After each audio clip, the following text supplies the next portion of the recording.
Top quality और consistent performance के लिए सिर्फ सिल्वर पंप नाम याद रखना। માં ચૂંટણી બહિષ્કારના ચીમકીની વાત છે શહેરના રતનપર રાજકોટ બાયપાસ રોડ વિસ્તારની, જ્યાં વરસાદના વિરામ બાદ પર પાણીનો નિકાલ ન થતા લોકો જાણે કાળા પાણીની સજા ભોગવી રહ્યા છે। વૃંદાવન, ચામુંડા પાર્ક, મિલડીપરા સહિતની સોસાયટીમાં વરસાદી પાણી ભરાઈ રહેતા રોગચાળો ફેલાવાનો ભય છે। વિસ્તારમાં અંદાજે 10,000થી વધુ લોકો વસવાટ કરે છે અને વર્ષોથી પાણી ભરાવાની સમસ્યા હોવાનો આક્ષેપ કર્યો। છેલ્લા 10 વર્ષથી મકાન બનાવીને અહીંયા રહીએ છીએ। આ સુધીમાં કોઈ સુવિધાઓ મળતી નથી।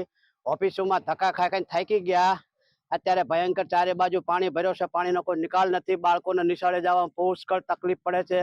નાના મોટા બીમાર પડ્યાઓને લઈ જવા હોય, કોઈ ડિલિવરી વાળાને લઈ જવા હોય તો પૂરેપૂરી સમસ્યા છે। કેટલા પ્રમાણમાં પાણી ભરાયા છે, વરસાદી પાણી ભરાયેલા છે, તેમ છતાં તંત્ર અમારી સાથે ઓરમાયું વર્તન રાખે છે અને અહીંયા ભયંકર પ્રમાણમાં અત્યારે લોકો માંદા પડ્યા છે, મેલેરિયા જેવા છે। અને તમે જોયો તો રસ્તાની અંદર કોઈ પણ જાતની એમ્બ્યુલન્સ કે વાહન વ્યવહાર આવી શકે તેમ નથી।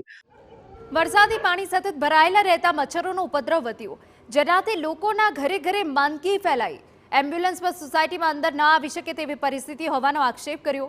વરસાદી પાણીના નિકાલ માટે રજૂઆત કરવા છતાં કોઈ નક્કર કામગીરી નથી કરાઈ। તંત્ર ઓરમાયું વર્તન કરતું હોવાનો પણ સ્થાનિકોનો આક્ષેપ છે। ચામુંડા પાર્કમાં રહું છું, 10 વર્ષથી અમે રહેવી છીએ। આ પાણીનો કોઈ નિકાલ થતો નથી અને મચ્છરનો બહુ રોગચાળો છે।